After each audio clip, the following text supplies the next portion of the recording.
नमस्कार। Good afternoon. कैसे हो? अच्छे बच्चे हो? चलो, क्या पढ़ रहे थे? आर्ट एंड कल्चर तो हो गई ना, अब शुरू करना है ना, तो करते हैं। शुरू करने आए हैं। जनरल साइंस पढ़नी है ना, करें शुरुआत। कहाँ से करें? बायोलॉजी से कर लें। भाई बायोलॉजी, केमिस्ट्री, फिजिक्स तीन तरह के डिवाइडेड होते हैं, इसका डिवाइडेशन। तो अपन बायोलॉजी से शुरुआत करते हैं। हेडिंग लगाओ, जीव विज्ञान। कहाँ से शुरुआत करते हैं? जीव विज्ञान से। बातें नहीं करनी है।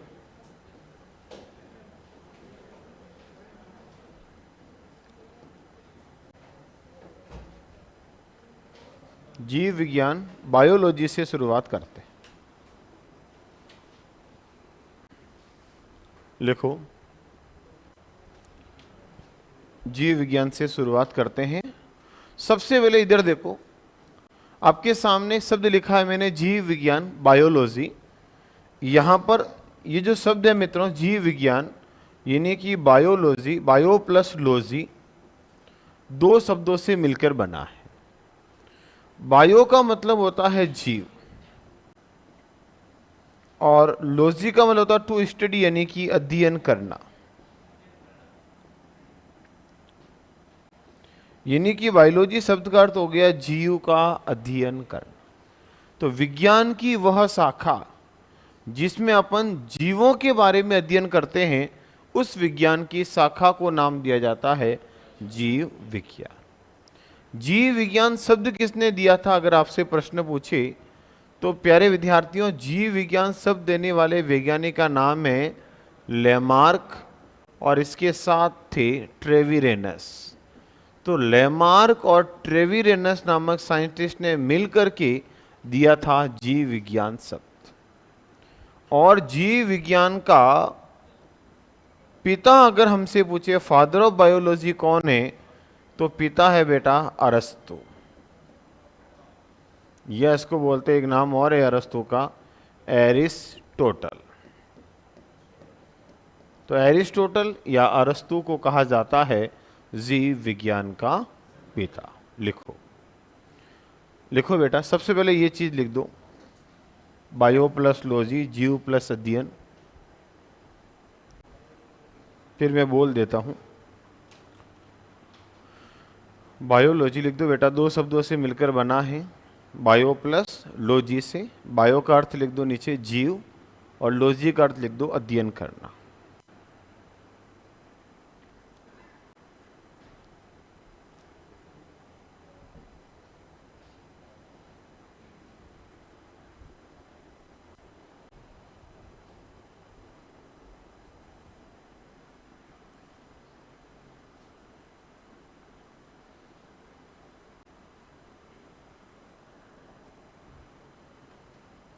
लिख दिया?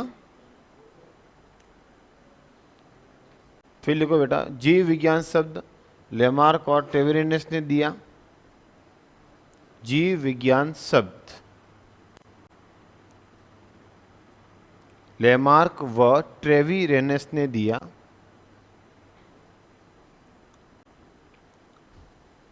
जीव विज्ञान शब्द किसने दिया? लेमार्क व ट्रेविरेनस। लिख दिया? फिर दूसरा लिखो, जीव विज्ञान का पिता अरस्तु या एरिस्टोटल, फादर ऑफ बायोलॉजी।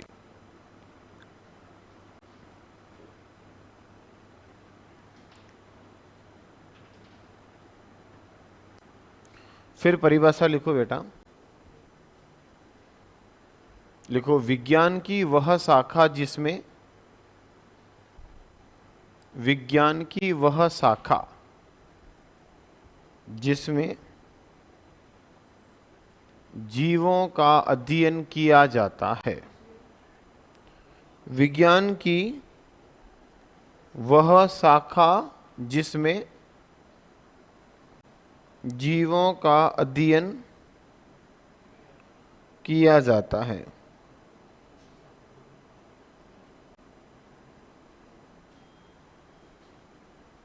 जिसको अपन क्या कहते हैं बेटा?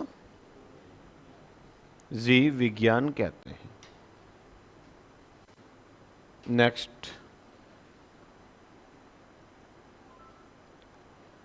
देखो, जीव विज्ञान की दो शाखाएं होती हैं।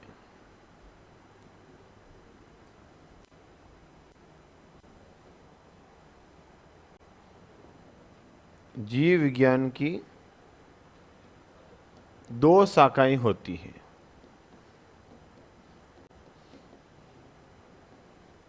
कितनी शाखाएं होगी बेटा?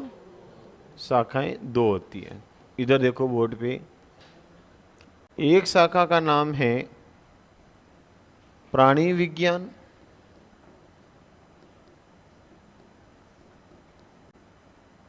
जिसको अपन कहते हैं जूलॉजी, और दूसरी है वनस्पति विज्ञान,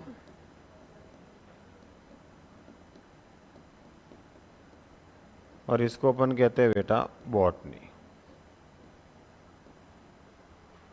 जूलॉजी में अपन जंतु का अध्ययन करेंगे, जंतुओं के बारे में स्टडी करते हैं, और प्राणी विज्ञान में अपन पेड़ पौधों का अध्ययन करते हैं।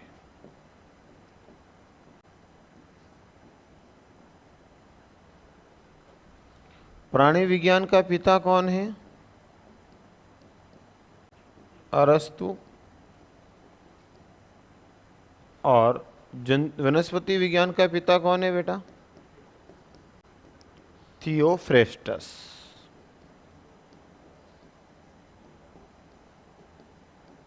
किसको बोलते हैं? थियोफ्रेस्टस। नोट करो। अभी आप में से किसी ने आर्मी का एग्जाम दिया कि अभी चल रहे थे? जो प्रश्न आया था, वनस्पति विज्ञान का पिता कौन है? इस बार आया था, अलग अलग एग्जाम थे ऑनलाइन। आपको कैसे पता? एग्जाम दिया था भाई, अलग अलग पेपर था ना, एक पेपर में था वनस्पति विज्ञान का पिता किसे कहते हैं। तो परिचय में से भी प्रश्न आते हैं। कैसे आते हैं उसका उदाहरण देने के लिए मैंने एग्जाम का नाम लिया। कई बार विद्यार्थी के मन में होता है कि सर प्रश्न क्या आएगा यहाँ से, तो एक उत्तर क्या होता है, क्या प्रश्न आता है, तो वो पुराने प्रश्न के माध्यम से बताया जाता है। तो अब आपके मन में भी रहेगा कि अच्छा ऐसा प्रश्न आया था, वनस्पति विज्ञान का पिता कौन है। तो मेरे आर्मी का हो, एयरफोर्स का हो, कांस्टेबल का हो, ये सब 12वीं पास बराबर एग्जाम है। बराबर हो गए ना अब तो?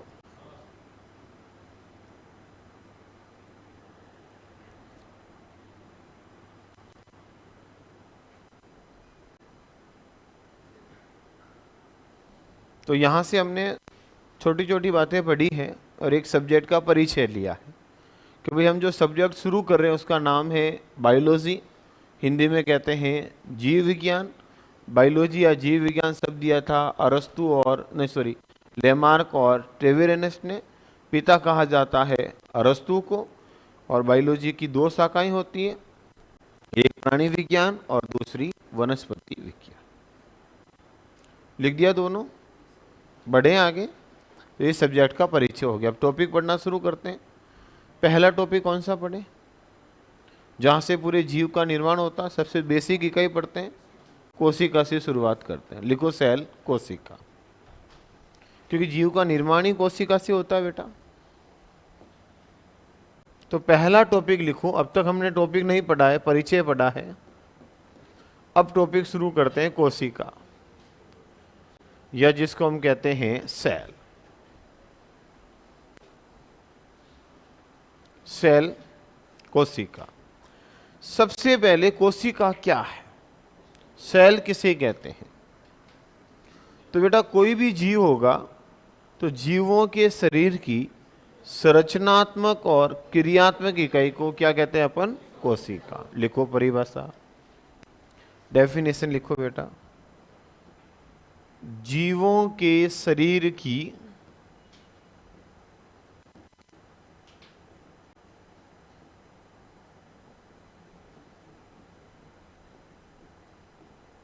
संरचनात्मक व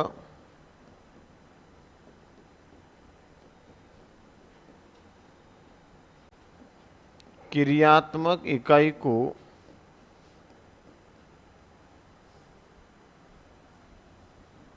कोशिका कहते हैं।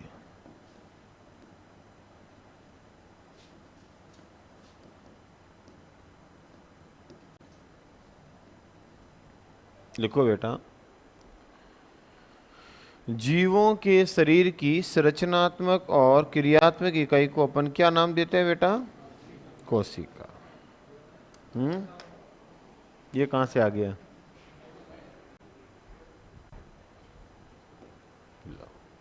बस लिख दी परिभाषा सबने?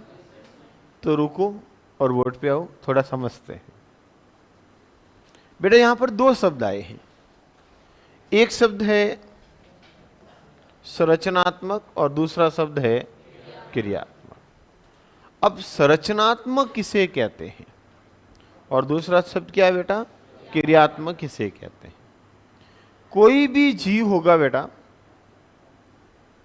उसकी संरचना या कोई भी अंग होता है या कोई भी वस्तु होती है, जिस छोटी से छोटी इकाई से उसका निर्माण होता है, उसको उसकी संरचनात्मक इकाई कहा जाता है। जैसे प्यारे मित्रों, आपके सामने ये दीवार है, ये इतनी बड़ी दीवार है इस रूम की। इस दीवार का निर्माण कैसे हुआ? एक छोटा सा ईंट लिया गया या छोटा सा पत्थर लिया गया बेटा, उस पत्थर को जोड़ जोड़ के इतनी बड़ी दीवार का निर्माण हुआ, इतनी बड़ी बिल्डिंग का निर्माण हुआ। तो इसकी संरचनात्मक इकाई क्या हुई? वो ईंट, वो पत्थर। ठीक उसी प्रकार से इतनी छोटी इकाई जिससे इतने बड़े शरीर का निर्माण हुआ, पूरे बॉडी का निर्माण हुआ, इसीलिए इसको कहा गया संरचनात्मक इकाई। तो सबसे पहले बेटा जब भी जीव बनता है तो जीवों में सबसे पहले क्या बनती है? कोशिका। कोशिकाओं का फिर बनता है, संख्या बढ़ेगी तो क्या बनेगा बेटा? और कोशिकाओं का समूह क्या कहलाता है? ऊतक। लगातार ऊतक बनेंगे तो ऊतकों का समूह होगा, और ऊतकों का समूह क्या कहलाता है बेटा? अंग। और अंगों का समूह क्या कहलाता है? तंत्र। और तंत्र का समूह क्या कहलाता है बेटा? शरीर। तो पूरे शरीर का निर्माण किससे होता है? एक छोटी सी कोशिका से। इसीलिए इसको शरीर की कौन सी इकाई माना गया है? संरचनात्मक इकाई। जैसे देखो बेटा, ये आपके सामने मेरा शरीर है शरीर। इस शरीर के अंदर क्या है? पाचन तंत्र, श्वसन तंत्र है। तंत्र में क्या है? श्वसन का अंग, पाचन का अंग, अंगों में ऊतक और ऊतक में कोशिका। आया समझ में? तो सबसे पहले प्रश्न आज, कोशिका क्या? संरचनात्मक इकाई। अब बताओ, ऊतक किसे कहते हैं? कोशिकाओं के समूह को। अंग किसे कहते हैं? ऊतकों के समूह को। तंत्र किसे कहते हैं? अंगों के समूह को। और शरीर किसे कहते हैं? तो बताओ, कोशिकाओं का समूह क्या कहलाता है? ऊतकों का समूह क्या कहलाता है? अंगों का समूह। और तंत्र का समूह। तो पूरा शरीर किससे बन रहा है? इसीलिए कोशिका को क्या कहा गया? संरचनात्मक इकाई। समझ में आई?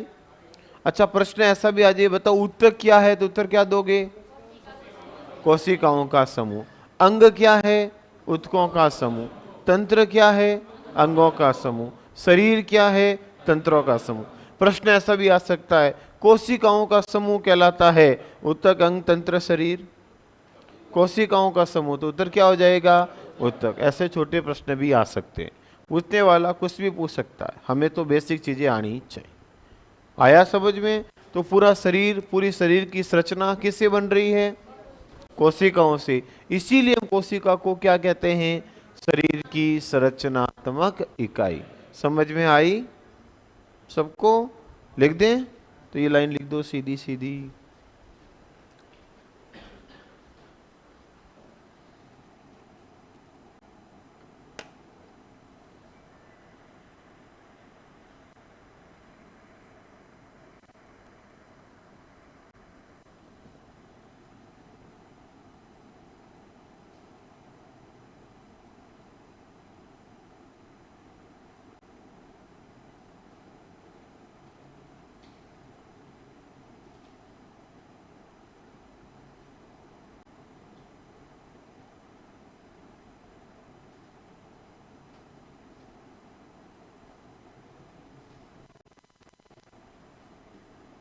लिख दिया?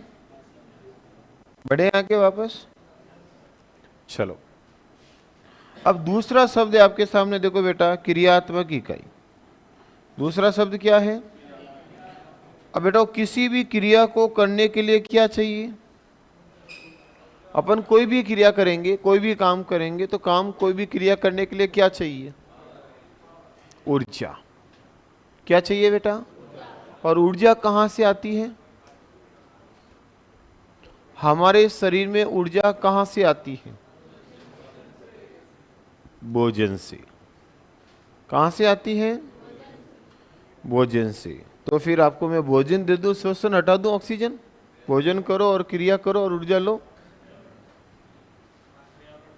श्वसन से आती है। तो फिर श्वसन लो, आज घर नहीं जाना, भोजन नहीं करना। तो पहले होगा भोजन, फिर होगा भजन। समझे मेरे कहने का मतलब? पहले होगा भोजन, उसका होगा पाचन, फिर आएगी ऑक्सीजन, और फिर होगा ऑक्सीकरण, और फिर एटीपी के रूप में ऊर्जा का निर्माण होता है। तो ऊर्जा का निर्माण भोजन और श्वसन दोनों मिलकर करते हैं। और याद करो, माइटोकॉन्ड्रिया के अंदर एटीपी के रूप में ऊर्जा बनती है, इसीलिए माइटोकॉन्ड्रिया को कोशिका का शक्ति ग्रह कहते हैं। तो काम करने की क्षमता को ही तो शक्ति कहते हैं, पावर। और ये कहाँ से आती है ऊर्जा? कार्य करने की क्षमता को ऊर्जा कहते हैं ना बेटा, और कार्य करने की दर को शक्ति कहते हैं। तो ये जो क्षमता है वो हमारे सामने कहाँ से आती है? कहाँ से आती है बेटा? माइटोकॉन्ड्रिया से। और माइटोकॉन्ड्रिया कहाँ है? शरीर में। अरे कोशिका में। और ऊर्जा कहाँ से आ रही है? कोशिका से। इसीलिए इसको क्या नाम दिया? क्रियात्मक इकाई, जो माइटोकॉन्ड्रिया में लिख देंगे। कोई दिक्कत?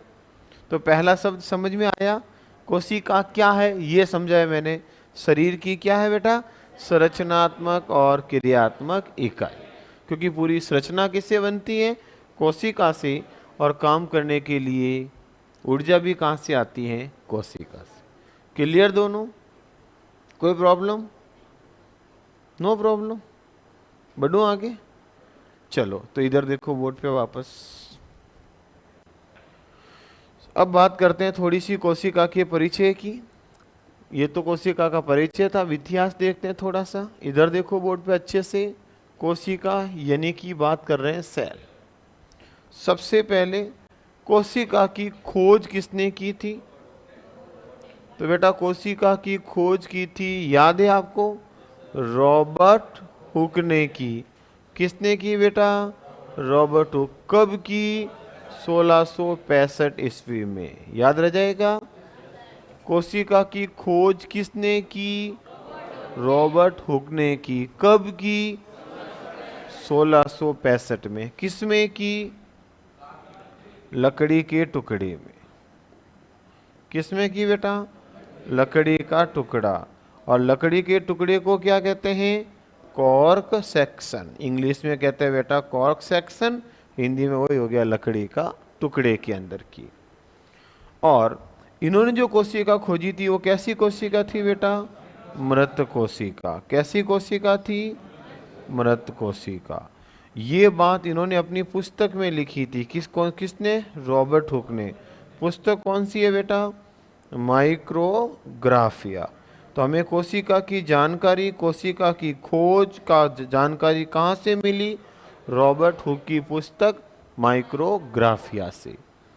तो इन्होंने जो कोशिका खोजी थी वो कैसी थी बेटा? मृत कोशिका। इसीलिए अगला प्रश्न आपके मन में आता है कि सर जीवित कोशिका की खोज किसने की? तो बेटा जीवित कोशिका की खोज किसने की? तो जीवित कोशिका की खोज करने वाले वैज्ञानिक का नाम है बेटा एंटोनी वॉन। क्या नाम है? Antony von Leeuwenhoek. Antony von Leeuwenhoek ने की। और जीवित कोशिका के रूप में इन्होंने खोजा था किसको बेटा? जीवाणु को। और जीवाणु को अपन क्या बोलते हैं? बैक्टीरिया। तो जीवाणु बैक्टीरिया की खोज किसने की थी? एंटोनी वॉन ल्यूवेनहॉक ने, जो कि एक जीवित कोशिका थी। और कब की इन्होंने? 1674 ईस्वी। वापस देखो, हम बात कर रहे हैं किसकी बेटा? कोशिका की। कोशिका क्या है? जीवों के शरीर की संरचनात्मक और क्रियात्मक इकाई, जिसकी खोज किसने की? कब की? 1665 में। किसमें की? लकड़ी के टुकड़े में। और ये कैसी थी? मृत कोशिका। और ये जानकारी कहाँ से मिली? माइक्रोग्राफिया पुस्तक से, जो किसने लिखी थी? रॉबर्ट हुक ने। फिर जीवित कोशिका की खोज किसने की?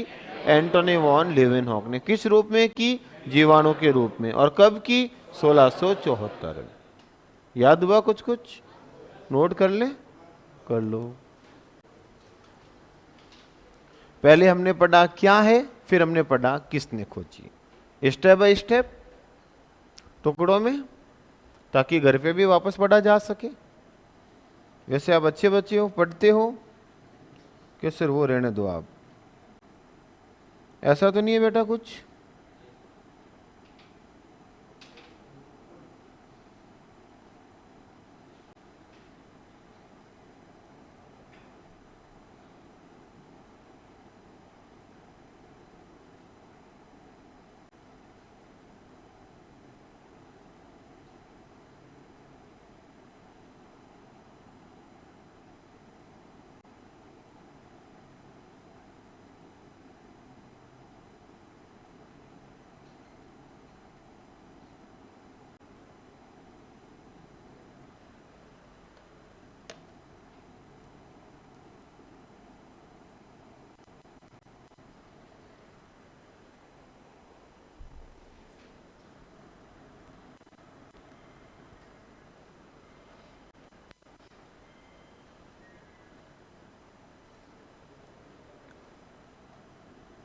बेटा रोज का रोज पढ़ना है, और लगभग मैं आपको क्लास में याद करा दूंगा।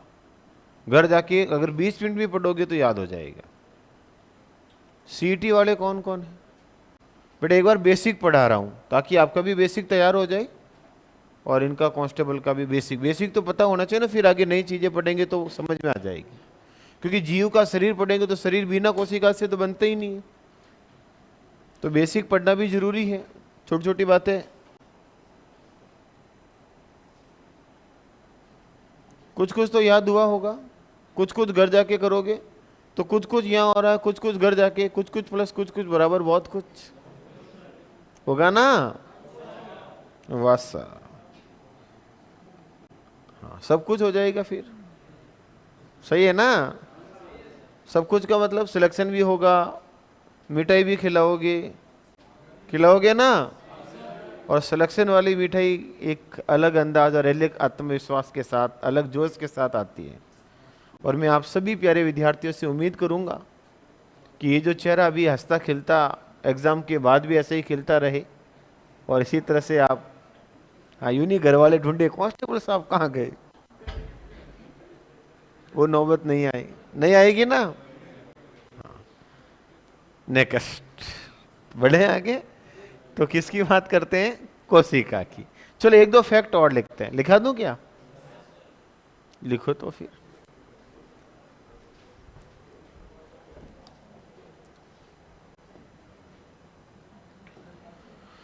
लिखो, कोशिका का अध्ययन, study of cell. English medium का तो नहीं है कोई? कौन है? तो बोले तो नहीं यार, मैंने लिखा ही नहीं कुछ। हो जाएगा, वाह। लिखो स्टडी ऑफ सेल, कोशिका अध्ययन। चलो मैं शब्द शब्द लिखता रहूंगा बेटा। लिखो कोशिका का अध्ययन, जो मैं बोलू वो लिखो मेरे भाई। मारवाड़ी में? ओके। साइटोलॉजी, साइकोलॉजी नहीं, साइटोलॉजी, ये बोला जी। लिखो जी। कोशिका का अध्ययन क्या कहलाएगा बेटा? साइटोलॉजी।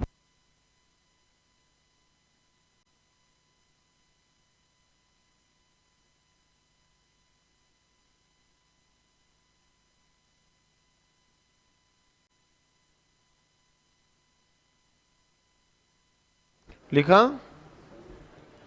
कोशिका अध्ययन करना क्या कहलाएगा? साइटोलॉजी।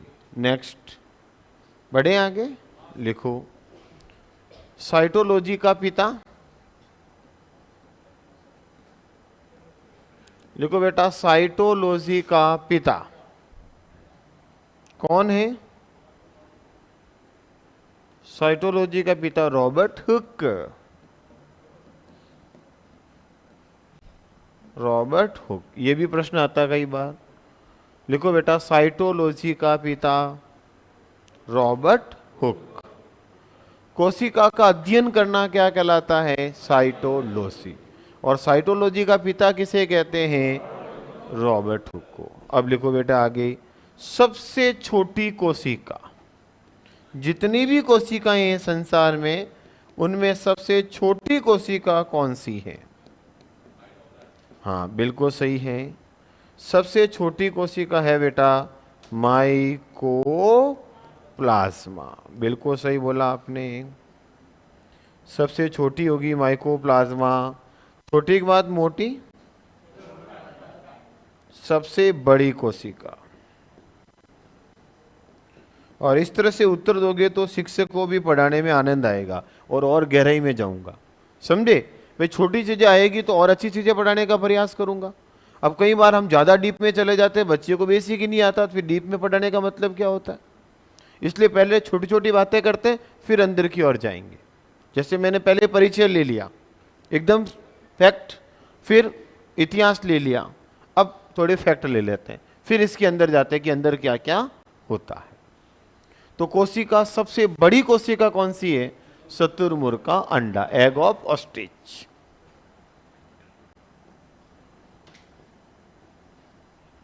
देखो बेटा, शुतुरमुर्ग का अंडा।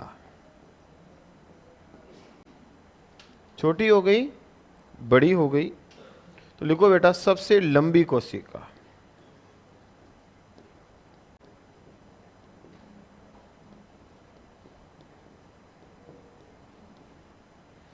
और सबसे लंबी कोशिका होगी बेटा तंत्रिका कोशिका।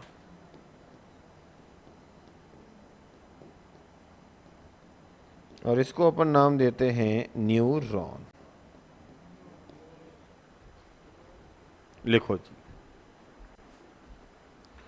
छोटी, मोटी और बड़ी। लिख दिया सबने?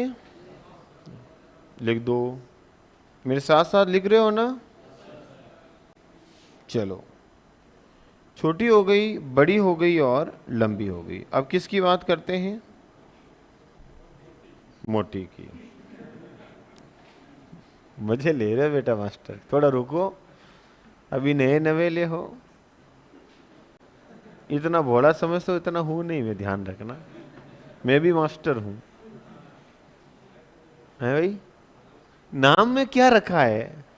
अगर काम ढंग का होगा तो नाम वैसे ही पता चल जाएगा, और ढंग का नहीं होगा तो है वो भी चला जाएगा, सीधी सी बात। देखो, मुझे ज्यादा लंबा चौड़ा अपने बारे में बताने का शौक नहीं, आया अपने टॉपिक पढ़ाया निकल गया, इसमें विश्वास करता हूं, इसीलिए 12 सालों से पढ़ा रहा हूं। 2012 से पढ़ा रहा हूं, लगभग 10 साल तो हो ही गए, ज्यादा नहीं तो। हाँ, जब मैं आपकी तरह था तब से पढ़ाना शुरू कर दिया मैंने, फर्स्ट ईयर से ही। हाँ, मैं भी यहाँ उत्कर्ष में पढ़ने के लिए आया था, निर्मल सर का प्यार और स्नेह मिला कि पढ़ते पढ़ते खुद ही पढ़ाने लग गया, और यहाँ पर चलता रहता है। उसके बाद तो खूब आए और खूब गए, फिर अपन अभी टिके हुए। बात करते हैं अपन, मेरा नाम है बेटा भागीरथ चौधरी। जानते हैं क्या कोई? कौन? आप जानते हो, फिर नाम कैसे पूछा? नाम पता था, काम नहीं, काम पढ़ाना है। चलो बढ़े आगे। अब बेटा ये तो ओवरऑल सबसे बड़ी सबसे छोटी हुई। लिखो मानव शरीर में सबसे छोटी कोशिका, स्पेशल हमारा पूछ ले तो, मानव शरीर में सबसे छोटी कोशिका।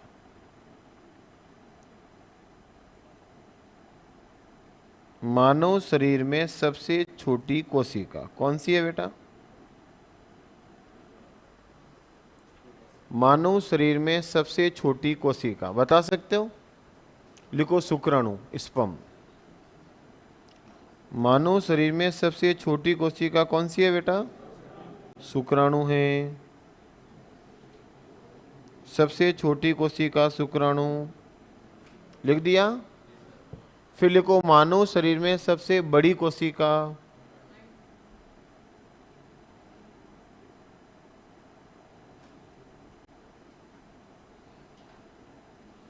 मानव शरीर में सबसे बड़ी कोशिका कौन सी है? सबसे बड़ी कोशिका कौन सी है बेटा? सही है, अंडाणु। लिखो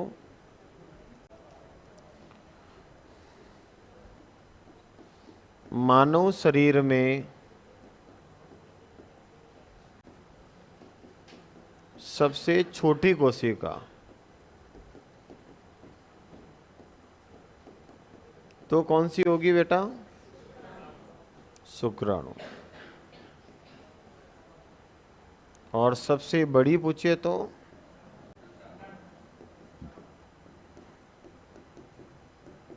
अंडाणु। ये हो गया छोटा और बड़ा। शुक्राणु को बोलते हैं स्पर्म और ओवम। छोटी हो गई, बड़ी हो गई।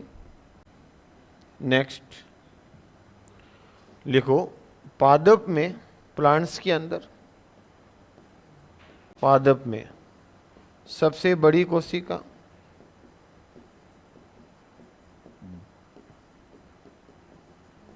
पादप में सबसे बड़ी कोशिका कौन सा होगा? एसिटाबुलेरिया।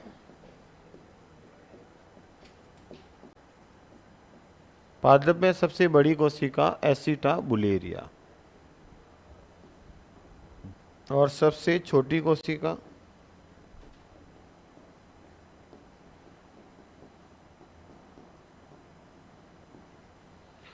सबसे छोटी कोशिका ये हो जाएगी बेटा माइक्रोसिस। छोटी और बड़ी।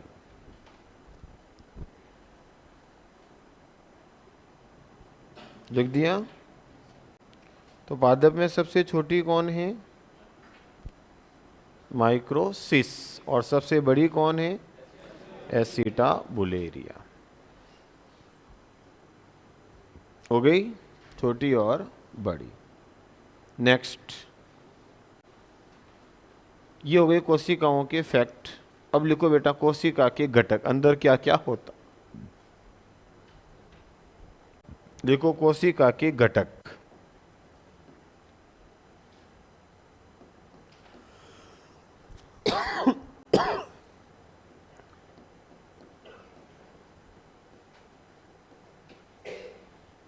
कोशिका के घटक। कोशिका के घटक क्या होते हैं? कितने होते हैं? तो भाग। घटक का मतलब क्या होता है बेटा? भाग, कंपोनेंट्स। सेल कंपोनेंट्स की बात करते हैं। कंपोनेंट्स क्या क्या होते हैं? तो देखो सेल कभी आपने देखी होगी। कोई भी अगर हम सेल देखें बेटा तो सेल के ऊपर सबसे पहले होता है आवरण। तो एक तो भाग हो जाएगा आवरण के रूप में, कवर होगा बेटा। और ये कवर दो प्रकार का होता है। एक होता है कवर कोशिका भित्ति के रूप में, जिसको बोलते हैं बेटा सेल वॉल। और एक होता है कोशिका झिल्ली के रूप में, और झिल्ली को अपन बोलते हैं बेटा सेल मेम्ब्रेन। झिल्ली और वॉल के रूप में होता है। फिर इस कोशिका के अंदर आप देखोगे तो बीचों बीच आपको एक पॉइंट ऐसा बिंदु नजर आएगा, और इसको अपन कहते हैं, क्या कहते हैं बेटा? पता है आपको? पता है ना? क्या कहते हैं इसको? केंद्रक। यानी कि हम इसको कहते हैं न्यूक्लियस। और इस केंद्रक के बाद कभी आप देखोगे तो यहां पर कुछ द्रव भरा होता है, और ये कहलाता है बेटा कोशिका द्रव्य। क्या बोलते हैं इसको अपन? साइटोप्लाज्म। ये होंगे बेटा इसके घटक, भाग, बनाओ।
हो गया?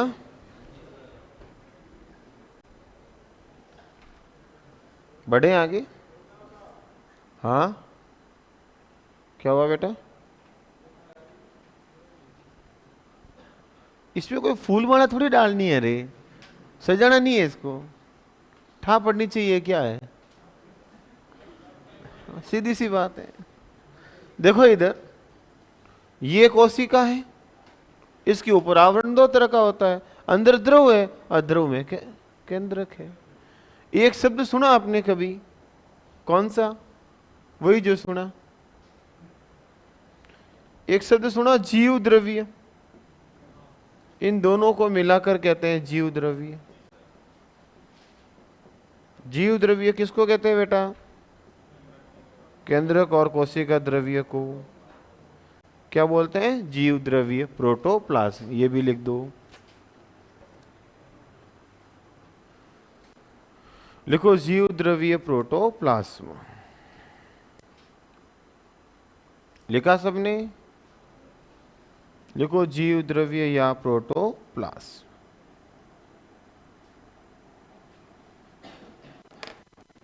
बढ़ो आगे, नेक्स्ट। चलो एक एक को पढ़ने से पहले थोड़ा सा ढंग से एक इंडेक्स लिखता है। देखो इधर डायग्राम तो आपको कुछ समझ में आया होगा। हम आपके सामने बात कर रहे हैं कोशिका की, यानी कि सेल की। कोशिका जो होती है बेटा, इसके अंदर दो प्रकार होंगे। एक तो हो गया आवरण, और आवरण के रूप में क्या था बेटा? कोशिका भित्ति। भित्ति थी कोशिका भित्ति, जिसको हमने क्या नाम दिया? Cell wall. और दूसरा होगा बेटा कोशिका झिल्ली, और झिल्ली को अपन ने क्या नाम दिया था? Cell membrane. बेटा कोशिका झिल्ली के अंदर होता है, आपको अभी मैंने बताया था, जीव द्रव्य। अंदर क्या होता है? याद करो, जीव द्रव्य बताया था। जीव द्रव्य के कितने भाग होते हैं? दो। एक हो जाएगा कोशिका द्रव्य, और दूसरा हो गया केंद्रक, न्यूक्लियस, और कोशिका द्रव्य को कहते हैं साइटोप्लाज्म। और कोशिका द्रव्य के अंदर होते हैं बेटा कोशिका के अंग, तो शॉर्ट में लिख दिया कोशिका अंग, सेल, ऑर्गन। तो कौन किस में होता है, समझ में आया कुछ कुछ? सबसे पहले कोशिका भित्ति, फिर कोशिका झिल्ली, इसके अंदर होगा जीव द्रव्य, फिर इसमें होगा कोशिका द्रव्य, इसके अंदर होंगे कोशिका अंग, और फिर होगा केंद्र। अपन ऐसे पढ़ेंगे, भित्ति पढ़ेंगे, फिर झिल्ली पढ़ेंगे, फिर जीव द्रव्य, कोशिका द्रव्य, कोशिका की अंग, फिर केंद्र, कोशिका कंप्लीट। आया समझ में कुछ? बना लो ये भी।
लिख दो, लिख दिया?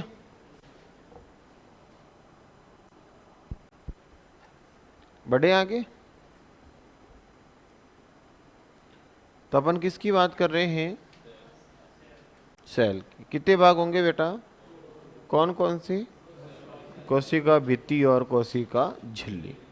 तो पहले पढ़ते हैं कोशिका भित्ति, हेडिंग लगाओ।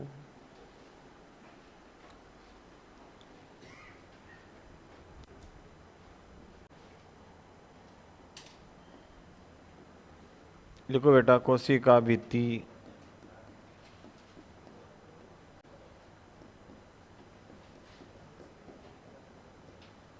बताओ बेटा भित्ति किस में पाई जाती है और किस में नहीं होती है? लिखो बेटा यह पादप में पाई जाती है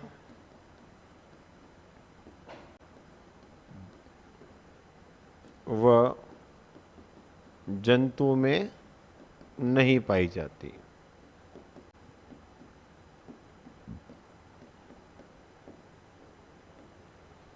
तो बेटा कोशिका भित्ति जो होती है वो मुख्य रूप से मेनली किस में होगी? पादप में। और किस में नहीं होगी?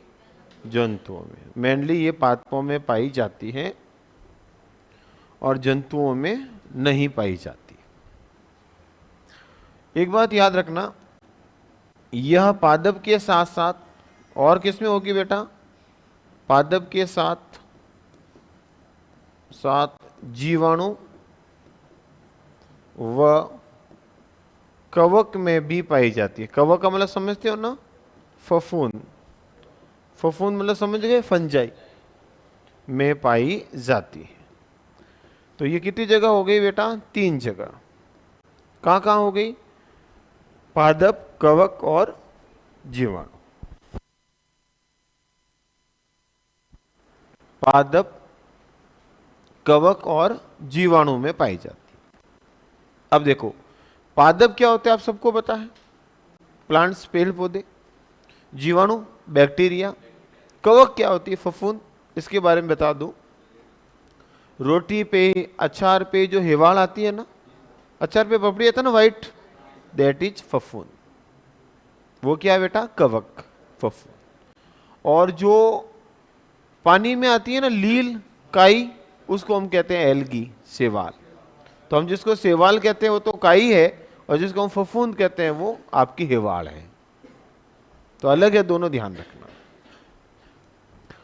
अच्छा, कोशिका भित्ति किसकी बनी होती है? लिखो बेटा, कोशिका भित्ति पादप में सेलुलोज की, जीवाणु में पेप्टिडोग्लाइकेन,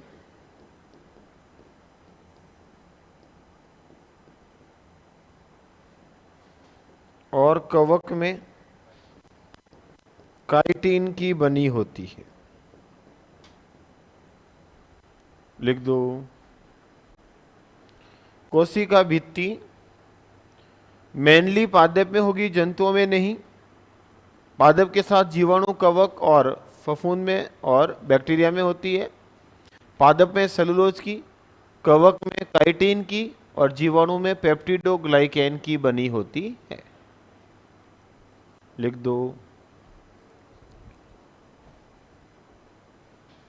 तो प्रश्न आ जाए, कोशिका भित्ति किसकी बनी होती है? कुछ नहीं दे तो सेलुलोज, क्योंकि मेनली किसमें होती है? पादपों में। और पादपों में किसकी बनी होती है? सेलुलोज की। फिर लिखो इसका काम। कोशिका भित्ति क्या कार्य करती है? बेटा, कोशिका भित्ति मृत होती है तो केवल क्या करती है? सुरक्षा का काम करती है। लिखो, यह मृत होती है, यह मृत आवरण होता है,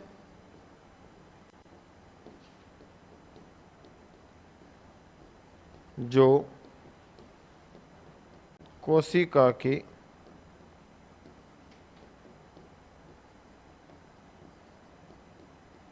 सुरक्षा का कार्य करता है।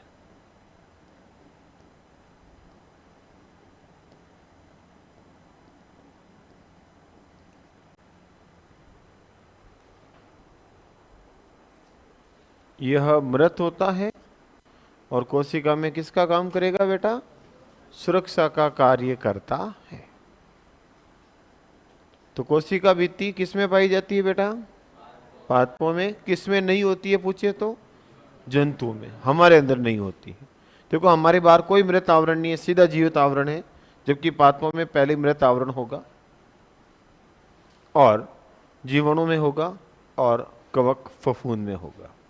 किस में नहीं होगा? हमारे अंदर, जंतु, कोई भी एनिमल्स के अंदर नहीं होगा। भित्ति हो गई। अब लिखो झिल्ली।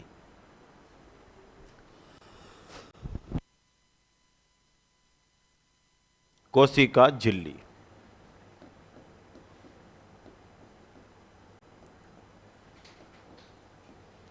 भित्ति के बाद झिल्ली। झिल्ली किस में पाई जाती है बेटा? चाहे पादप हो चाहे जंतु हो, सबके अंदर पाई जाती है। लिखो, plant and animal both are present. लिख दो। है बेटा, भित्ति केवल पादपों में मेनली, झिल्ली सब में होती है, चाहे कोई भी कोशिका हो। तो धरती पर जीवों को दो प्रकार से तो बांटा है, बॉटनी और जूलॉजी, पादप और जंतु, और दोनों में होगी मतलब सब में हो गई। तो लिखो, यह पादप व जंतु दोनों में पाई जाती है।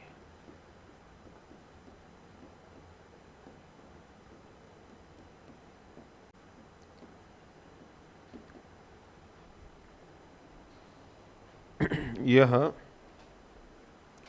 पादप व जंतु दोनों में पाई जाती है।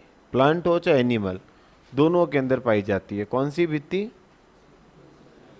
कोशिका, सॉरी भित्ति गलत बोल गया मैं, सॉरी शक्तिमान, शब्द मेरे मुंह से गलती से निकल गया। बोलना झिल्ली चाह रहा था, निकल गया भित्ति, क्योंकि अभी जब भित्ति भित्ति बोल ही रहा था तो निकल गया। तो वापस दे दो मेरा शब्द भाई, निकल गया जो तो निकल गया। वापस बोलता हूं, कोशिका झिल्ली जो होती है वो पादप और जंतु दोनों में पाई जाती है। ठा पड़ गया अब तो। चलो, ये किसकी बनी होती है? जिसकी बनी होती है उसी की। लिखो, यह किसकी होगी बेटा? प्रोटीन व लिपिड की बनी होती है। लिपिड क्या होता है बेटा? वसा। वसा क्या होता है? लिपिड। घी तेल नहीं होता चिकनाई वाले पदार्थ, दैट इज फैट, वसा। वर्षा नहीं, वसा वसा। Yes sir. किसकी बनी होती है? प्रोटीन व वसा की, लिपिड की बनी होती है। कौन?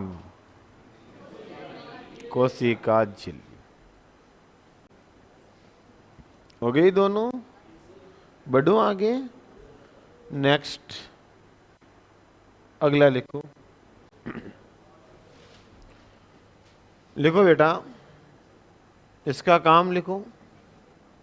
कोशिका झिल्ली का, सॉरी, लिखो यह जीवित आवरण बनाती है।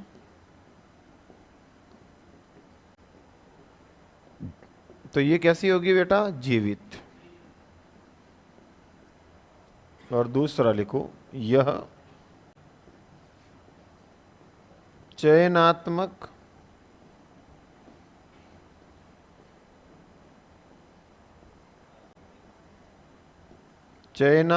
पारगम्यता का कार्य करती है।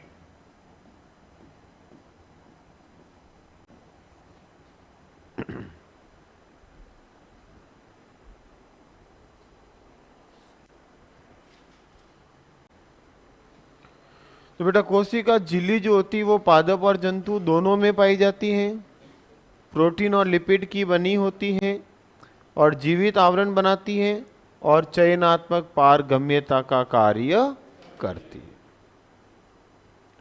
हो गया? कोई प्रॉब्लम? हाँ, ये क्या होता है ये समझने के लिए मैंने यहाँ आया हूं। बेटा चयन का मतलब क्या होता है? चयन मतलब क्या होता है? सिलेक्शन।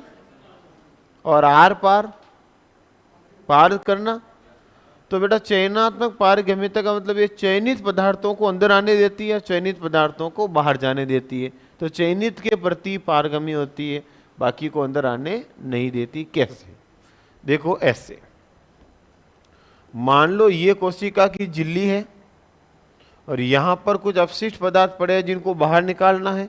तो जैसे ही बाहर निकाल लिए, साथ में कोई पौष्टिक पदार्थ निकलेगा तो उसको रोक देगी। तो चयनित को बाहर निकाला। मान लो बाहर कुछ पदार्थ पड़े जो कोशिका को आवश्यक है, तो इसको अंदर आने देगी, साथ में अनावश्यक पदार्थ आएगा तो उसको रोक देगी। तो चयनित हो गया, चयनित को आर पार, चयनित पदार्थों को अंदर आने देना और चयनित पदार्थों को वापस बाहर जाना ही क्या कहलाता है? चयनात्मक पारगम्यता। आया समझ में? चयनात्मक मतलब चयन, पार गम्य, पार मतलब आर पार, गम मतलब होता है गम्य मतलब जाना, पार गम्य। आया समझ में कुछ?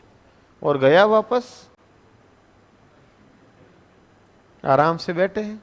मैंने कहा आया, मैंने कहा नहीं आया, और फिर मैंने पूछ लिया बता क्या। चलो, तो हम किसकी बात कर रहे हैं बेटा? कोशिका झिल्ली की। बताओ कोशिका झिल्ली किस में पाई जाती है? पादप और जंतु दोनों में। किसकी बनी होती है? प्रोटीन और लिपिड की। कैसा आवरण होता है? जीवित आवरण। और क्या काम करती है? चयनात्मक पारगम्यता, मतलब चयनित पदार्थों को आने देना और चयनित पदार्थों को बाहर निकालना। समझ में आया? चलो, अब तक हमने पढ़ा वो एक बार याद करते हैं। काफी कुछ मैटर पढ़ा दिया। देखो मैंने देखा कॉपी, कुछ कुछ पढ़ा किया अपन ने। देखो इधर फटाफट एक बार देखता हूं कितना याद रहा, फिर आगे बढ़ते हैं फटाफट। इधर उधर नहीं, इधर। सबसे पहले मैंने आते ही कहा कि शुरुआत करते हैं जीव विज्ञान की। जीव विज्ञान शब्द किसने दिया? अरस्तु ने। जीव विज्ञान का पिता कौन है? अरस्तु। मैंने कहा ना आराम से बैठे। तो मैं ये तो कह रहा हूं तुम एक्टिव हो कि नहीं हो? आखिर बोलना तो मेरे को ही पड़ा ना। मैंने कहा चलो पढ़ते हैं। Yes sir. ऐसा होता है? Yes sir. अरे दिमाग तो लगो, सामने लिखा है नो सर। मैं यही चेक कर रहा था और पूछ के बता के फिर मैंने उल्टा बोला है, फिर भी यस सर। फिर मैंने कहा रुको भाई, नो सर है इधर। तो जीव विज्ञान शब्द किसने दिया? लेमार्क और ट्रेविरेनस ने। जीव विज्ञान का पिता अरस्तु। जीव विज्ञान की कितनी शाखाएं होती है? कौन कौन सी मित्रों? प्राणी विज्ञान का पिता अरस्तु और बॉटनी का पिता थियोफ्रेस्टस। फिर हम आगे बढ़े और हमने टॉपिक शुरू किया था कौन सा बेटा? कोशिका क्या होती है? जीवों के शरीर की संरचनात्मक और क्रियात्मक इकाई। जीव विज्ञान में सबसे पहले क्या बनती है? कोशिका। कोशिका से ऊतकों से, अंगों से और तंत्र से, तो पूरे शरीर का निर्माण किससे हुआ? इसीलिए कोशिका को कहा संरचनात्मक इकाई। फिर हमने कहा कोशिका की खोज किसने की? रॉबर्ट हुक ने। कब की? 1665 में। किसमें की? लकड़ी के टुकड़े में। कैसी कोशिका थी बेटा? मृत कोशिका। इसीलिए जीवित कोशिका की खोज किसने की? Antony von Leeuwenhoek. और कब की? 1674 में। कोशिका का अध्ययन करना क्या कहलाता है? साइटोलॉजी। क्या कहलाता है बेटा? Psychology, cytology. साइटोलॉजी का पिता कौन है? Robert Hooke. याद हो जाएगा। सबसे छोटी कोशिका, सबसे बड़ी कोशिका और सबसे लंबी कोशिका तंत्रिका कोशिका। फिर आगे बढ़ते हैं। मानव शरीर में सबसे छोटी कोशिका शुक्राणु, सबसे बड़ी कोशिका, सबसे बड़ी पादप में एसिटाबुलेरिया और सबसे छोटी माइक्रोसीस। फिर हमने पढ़ा कोशिका के घटक भाग कितने होते हैं बेटा? सबसे पहले क्या होगी? कोशिका भित्ति, फिर कोशिका आवरण, उसके अंदर कोशिका द्रव्य और उसमें केंद्रक, और केंद्रक और द्रव्य मिलकर कहलाते हैं जीव द्रव्य। फिर हमने कहा कोशिका में सबसे पहले क्या होगी? भित्ति, फिर क्या होगी? झिल्ली। झिल्ली में क्या होगा? जीव द्रव्य के कितने भाग होंगे? कोशिका द्रव्य और केंद्रक। कोशिका द्रव्य होंगे कोशिका। फिर हमने सबसे पहले बात की कोशिका भित्ति। यह पादप और जंतु दोनों में, वारे वाह गजब, पादप में पाई जाती है और जंतु में नहीं। इसके अलावा पादप के साथ किस में होती है? जीवाणु कवक में। पादप में किसकी बनी होती है? कवक में काइटिन की और जीवाणु में पेप्टिडोग्लाइकेन की। कैसी होती है बेटा? मृत, और कोशिका की सुरक्षा का काम करती है। फिर हमने बात की कोशिका झिल्ली। पादप और जंतु दोनों में पाई जाती है, प्रोटीन और लिपिड की बनी होती है, जीवित आवरण बनाती है और चयनात्मक पारगम्यता का कार्य करती है।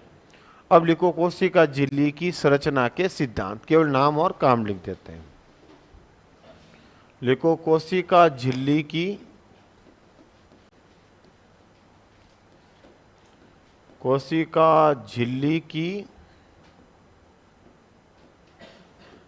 संरचना के सिद्धांत।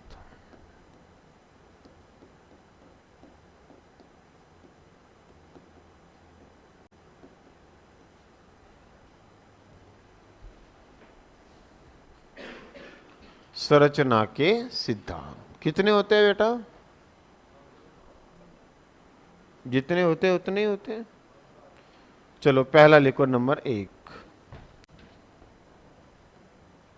वैसे ये ज्यादा हो जाएगा पर अब लिख देते हैं, नाम तो लिख ही देते हैं। लिखो लिपोइडल सिद्धांत।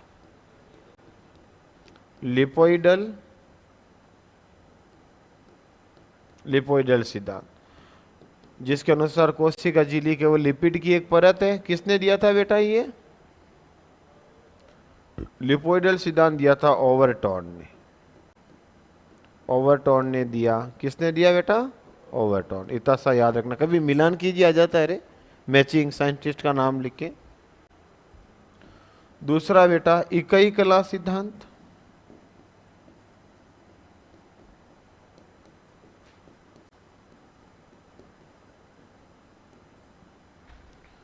ये दिया था रॉबर्टसन ने।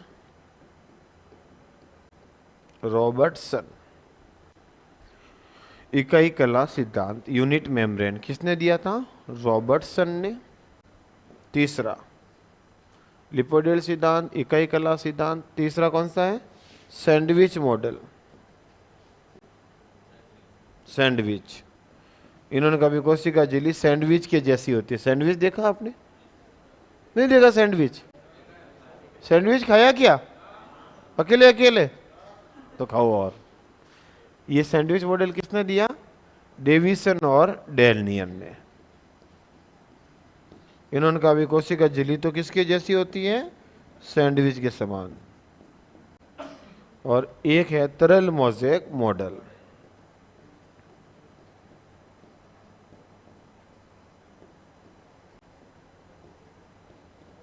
और ये किसने दिया बेटा? सिंगर और निकोलसन।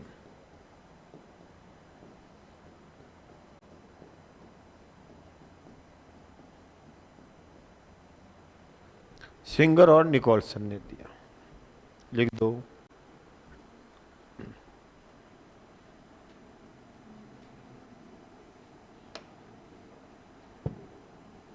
लिख दो बेटा, सिंगर और निकोलसन।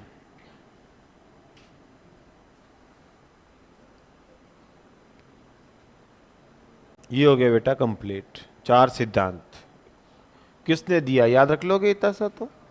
देखो इधर थोड़ी सी बात करते हैं बेटा। लिपोइडल मतलब था कि कोशिका झिल्ली के वो लिपिड की परत है जो बाद में गलत पाई गई, इसको रिजेक्ट कर दिया। इकाई कला इन्होंने कहा कोशिका झिल्ली की एक परत होती है, बाद में ये भी गलत हो गया कि ऐसा कुछ नहीं होता। फिर उन्होंने कहा कि नहीं, कोशिका झिल्ली में तो कितनी परतें होती हैं? 2। किसकी? सैंडविच की तरह 2 प्रोटीन होती है। भाई 2 प्रोटीन की परतें हैं जो ब्रेड हो गई और बीच में मसाला लिपिड हो गया, ऐसा होता है। बाद में कहा कि ऐसा कुछ नहीं होता है। फिर आया सिंगर और निकोलसन। इन्होंने कहा कि ये तो एक क्या वसा की परत होती है और इसमें जगह जगह बिखरा हुआ होता है कौन? प्रोटीन। तो ये संरचना के 4 सिद्धांत। तो देने वाले नाम कई बार पूछ लेते हैं, याद रख लोगे? तो ये हो गई कोशिका झिल्ली और कोशिका भित्ति। अब लिखो जीव द्रव्य। जीव द्रव्य। जीव द्रव्य।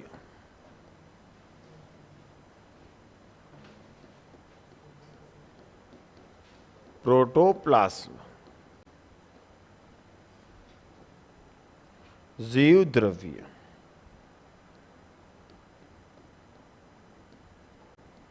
जीव द्रव्य शब्द किसने दिया था? है बेटा? पुरकिंजे ने। जीव द्रव्य शब्द पुरकिंजे द्वारा दिया गया। पुरकिंजे साइंटिस्ट का नाम है बेटा। तो जीव द्रव्य शब्द किसने दिया? पुरकिंजे ने। याद रह जाएगा। शब्द देने वाले साइंटिस्ट का नाम क्या है बेटा? पुरकिंजे। लिखो जीव द्रव्य शब्द पुरकिंजे द्वारा दिया गया। नेक्स्ट लिखो जीव द्रव्य की खोज। जीव द्रव्य की खोज।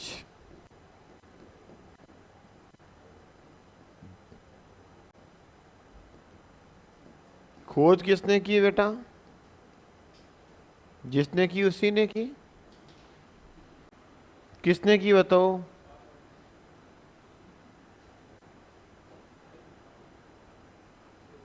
नहीं बता किसी को? कोई बात नहीं। डुजार्डिन ने की। डुजार्डिन।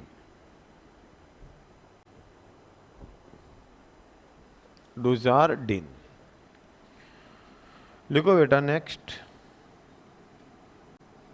लिखा डुजार्डिन। लिखो कोशिका झिल्ली में पाया जाने वाला, कोशिका झिल्ली में पाया जाने वाला समस्त पदार्थ, कोशिका झिल्ली में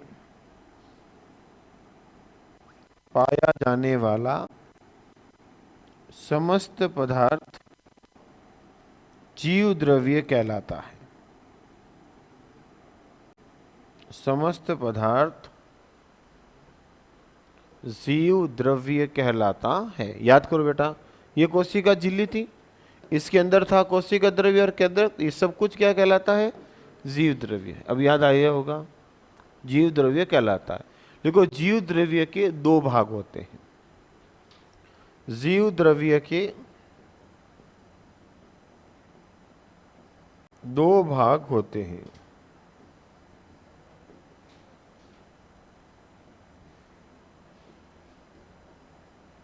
कितने भाग होंगे बेटा? दो। कौन कौन से? एक लिखो कोशिका द्रव्य, और दूसरा केंद्रक में भी क्या होता है? केंद्रक द्रव्य। या केंद्रक लिख दो, एक ही बात है। केंद्रक के अंदर वाला पूरा पदार्थ केंद्रक द्रव्य। केंद्रक के अंदर भी तो द्रव्य होगा। तो ये दो भाग होंगे किसके बेटा? जीव द्रव्य के। तो पहले पढ़ते हैं कोशिका द्रव्य। लिखो कोशिका द्रव्य।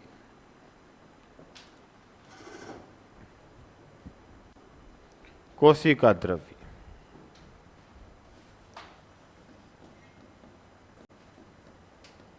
बताओ बेटा, कोशिका द्रव्य की परिभाषा कैसे लिखेंगे? ये किसके बीच में होगा? कोशिका के केंद्रक और झिल्ली के मध्य होगा कि नहीं होगा? कहाँ गया? ये देखो,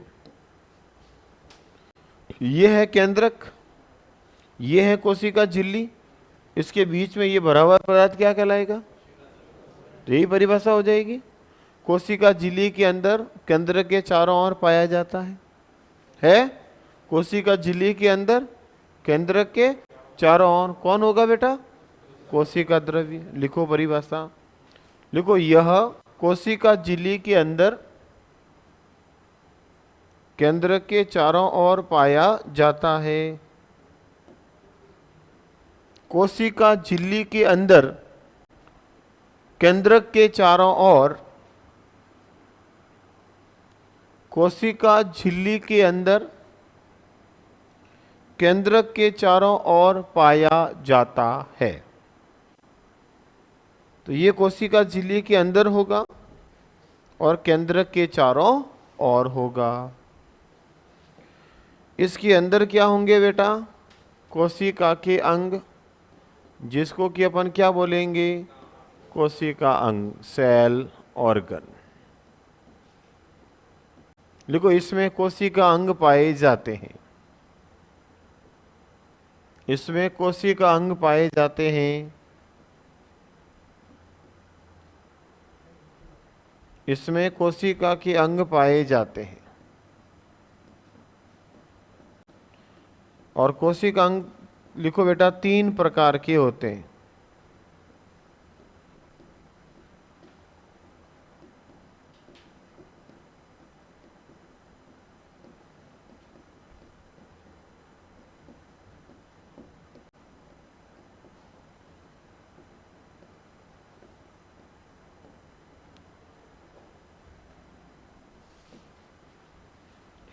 एकल झिल्ली में कौन कौन होगा?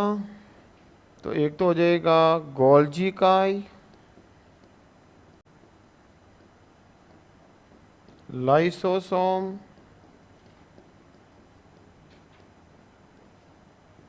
अंतःप्रद्रव्य जालिका।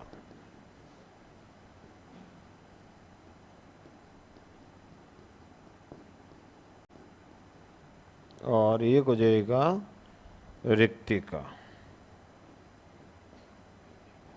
ये हो जाएंगी एकल झिल्ली। दोहरी झिल्ली में होगा एक तो माइटोकॉन्ड्रिया,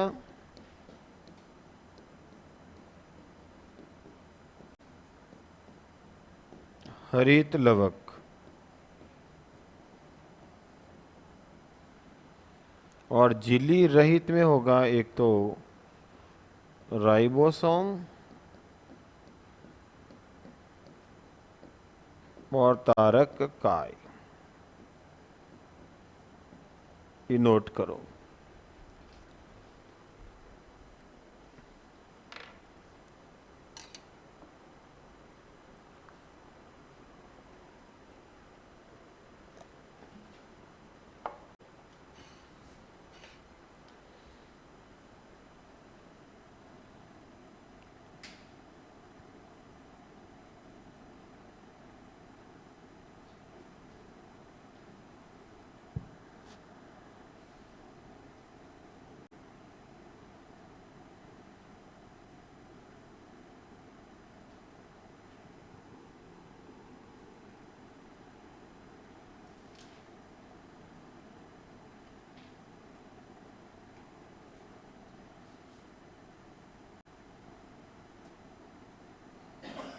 हो गया, नोट कर लो।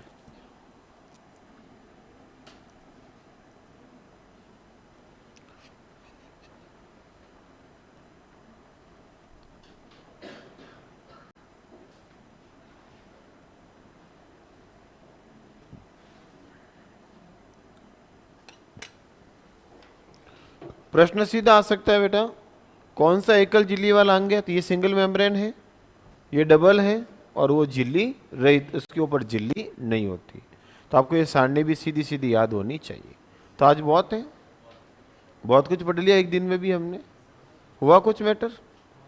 चलो बाकी पढ़ेंगे परसों। कल छुट्टी रही, कल छुट्टी है ना? कल छुट्टी है बेटा सबकी, ठीक है? परसों मिलते हैं। Thank you.